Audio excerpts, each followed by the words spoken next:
예, 발표의 전제입니다. 앞에도 이제 말씀을 좀 드렸다시피 저는 코로나 방역을 많이 비판하는 사람이거든요.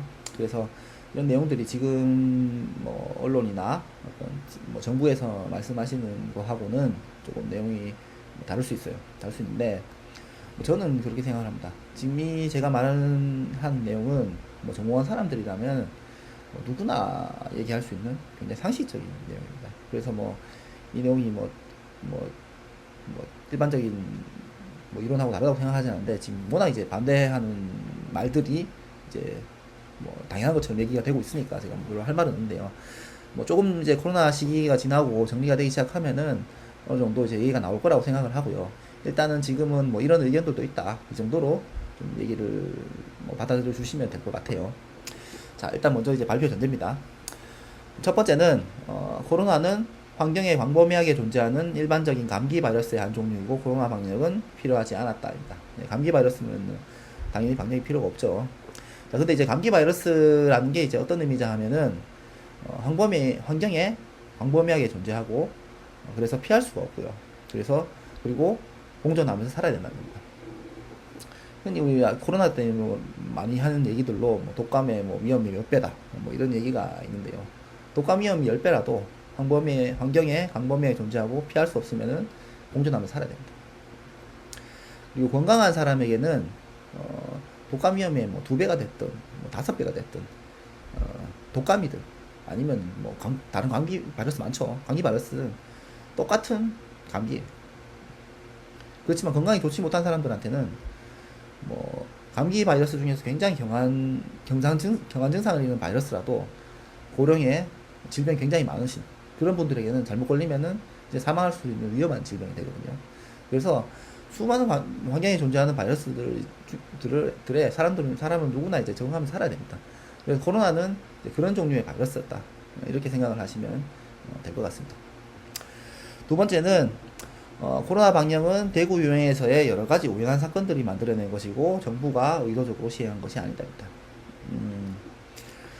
코로나 이제 방역 정책을 뭐 거리두기도 하고 뭐 격리도 하고 뭐 이렇게 했었는데 뭐 정부가 의도적으로 막 뭐 유행 수준을 막 조정하는 듯이 그렇게 뭐 얘기를 했었는데요. 뭐 저는 그렇게 생각하지는 않습니다. 코로나 방역은 대구에서 코로나 초기에 유행할 때 그때 여러 가지 이제 사건들이 여러 가지 뭐 환자 비난하고 병원 비난하고 했었죠. 그런 사건들이 딱 생겨서 이제 딱 틀이 만들어진 거고요. 뭐 정부가 의도적으로 방역 정책을 만들었다고 생각하지 않습니다. 대구 시기에 어떤 일이 있었냐면은 환자가 발생한 어떤 집단들 대표적으로 이제 종교죠. 뭐 신천지 종교 그리고 병원들 그리고 대구 지역 저 대구 사람인데 예.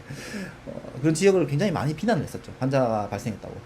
사실은 환자가 발생하고 뭐 예, 감염병 환자가 발생하고 감염병이 전파가 되고 이런 거는 그 사람의 잘못이 아니거든요. 그 집단의 잘못도 아닙니다. 아닌데 그걸 가지고 굉장히 많이 비난을 했었어요.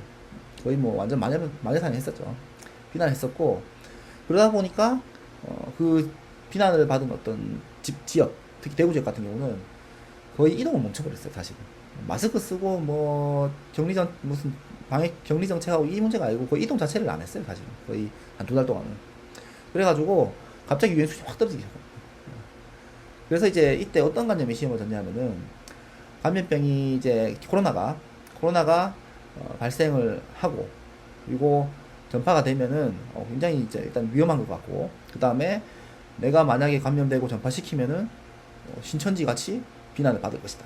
우리 쪽이 또 비난을 받을 것이다.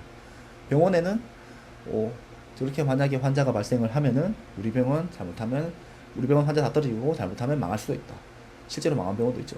예, 실제로 망한 병원도. 그리고 또 하나는 뭐냐면은 조심하면은 막을 수 있다. 실제로 그 뒤에 코로나가 전파가 됐었죠. 사실은 전국적으로 전파가 됐었는데 사실은 전파를 막은 게 아니고 유행 수준이 떨어진 거죠. 떨어진 건데 유행 수준이 사람들한테는 이제 우리가 막을 수 있다. 이런 식으로 혹은 유행 수준이 떨어질 수 있다고 생각할 수도 있죠. 어쨌든 우리가 행동을 조심하는 것이 충분히 효과가 있다. 이렇게 관념이 심어졌고 자, 그걸 안 지키면 나는 엄청나게 비난받는다. 이 관념이 심어졌죠. 그리고 그 이후에는 방역 정책도 뭐 시행한 듯이 했지만 사실은 환자 수가 집계를 계속 했었죠. 환자 수가 쭉 올라가면 사람들이 알아서 막 조심을 했었어요. 엄청나게. 조심했었고, 뭐 방역정책에 효과 있는지 했지만 제가 봤을 때는 방역정책에 효과 있었다기보다는 그 사람들이 알아서 자발적으로 조심을 한 겁니다. 그래서 지금 뭐 정부가 뭐 의도적으로 방역정책을 시행하는 듯이 하긴 했지만은 저는 뭐 그렇게 생각하지 않습니다. 요거 뒤에서 제가 좀 더 말씀을 드릴게요.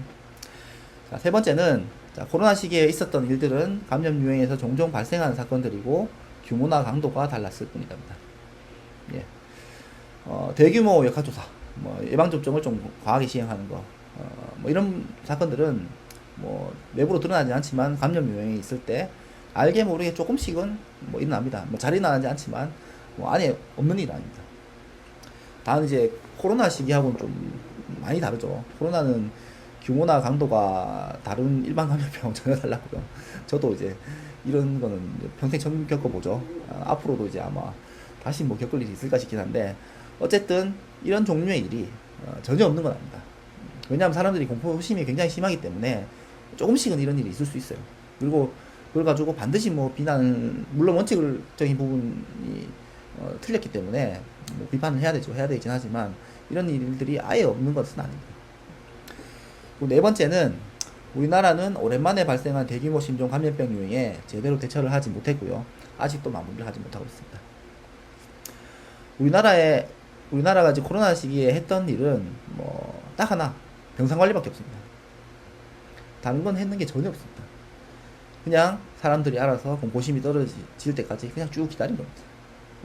그냥 기다린 게 아니고 사실은 계속 혼란도 조장했죠.